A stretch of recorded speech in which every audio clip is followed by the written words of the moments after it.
आज हम क्लास 9 का मैथ का प्रश्नावली 1.2 को सॉल्व करेंगे।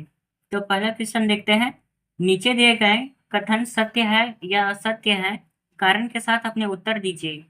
तो पहला क्वेश्चन हमारा बोलता है, प्रत्येक अपरिमेय संख्या एक वास्तविक संख्या है।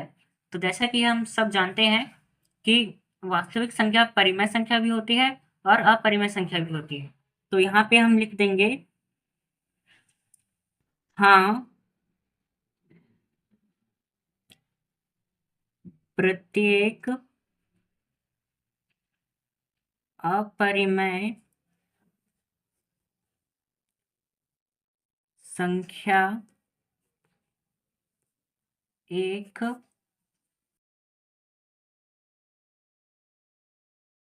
वास्तविक संख्या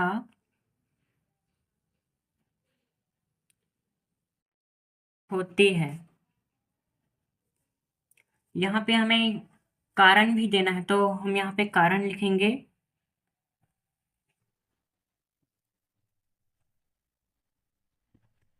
क्योंकि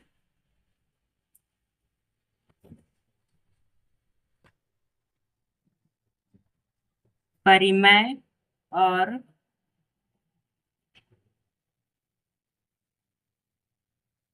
अपरिमेय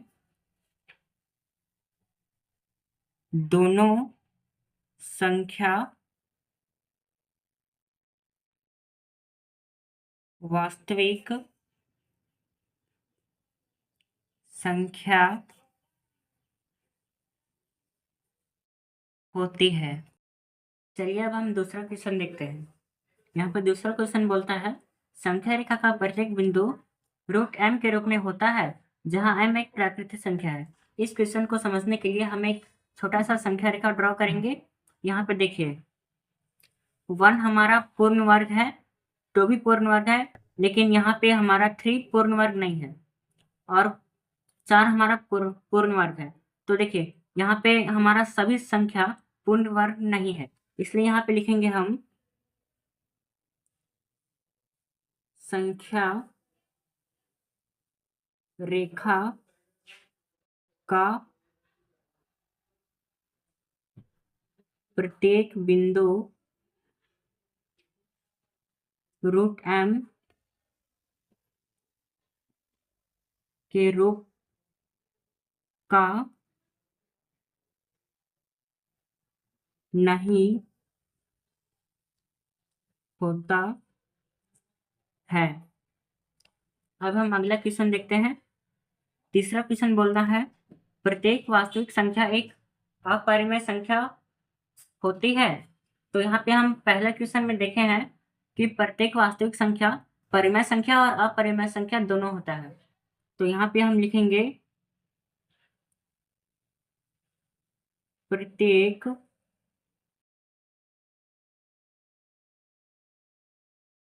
वास्तविक संख्या एक अपरिमेय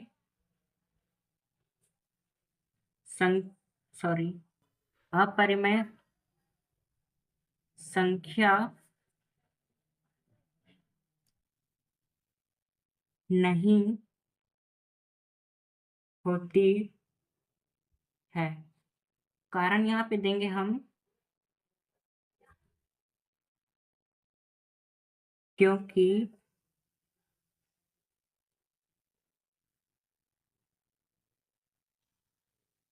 वास्तविक संख्या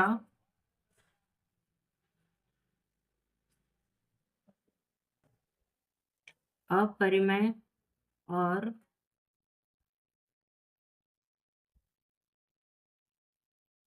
परिमेय संख्या दोनों होती है। केवल अपरिमेय संख्या ही वास्तविक संख्या नहीं होती, इसलिए हम यहाँ पे नहीं लिख देंगे। तो अब हम दूसरा क्वेश्चन देखेंगे। क्या सभी धनात्मक पूर्णांकों के वर्गमूल अपरिमेय होते हैं? यदि नहीं तो एक ऐसी संख्या के वर्गमूल का उदाहरण दीजिए जो एक परिमेय संख्या है। तो यहाँ पे क्वेश्चन में बोला है सभी धनात्मक पूर्णांकों के वर्गमूल अपरिमेय होते हैं, तो ऐसा नहीं होता। सभी धनात्मक पूर्णांकों का वर्गमूल अपरिमेय नहीं होता, तो यहाँ पे हम नहीं लिख देंगे। अब हम जानेंगे कि सभी धनात्मक पूर्णांकों का वर्गमूल अपरिमेय क्यों नहीं होता। तो देखिए, यहाँ पर हम धनात्मक संख्या लिखेंगे 1 2 3 4 5 और होता है, तो यहाँ पे हम √1 लिख लेंगे। तो देखिए इसका वर्ग 1 हो जाएगा, तो यह एक परिमेय संख्या हो जाएगा। यह एक परिमेय संख्या है।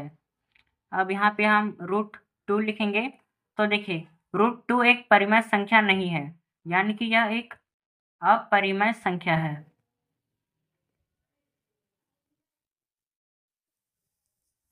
अब √3 लेंगे, ये भी एक हमारा अपरिमेय संख्या हो जाएगा। अब √4 लेंगे। अब देखिए √4 हम लेते हैं यहाँ पे, तो यह 2 का स्क्वायर हो जाएगा, तो यह एक परिमेय संख्या हो जाएगा।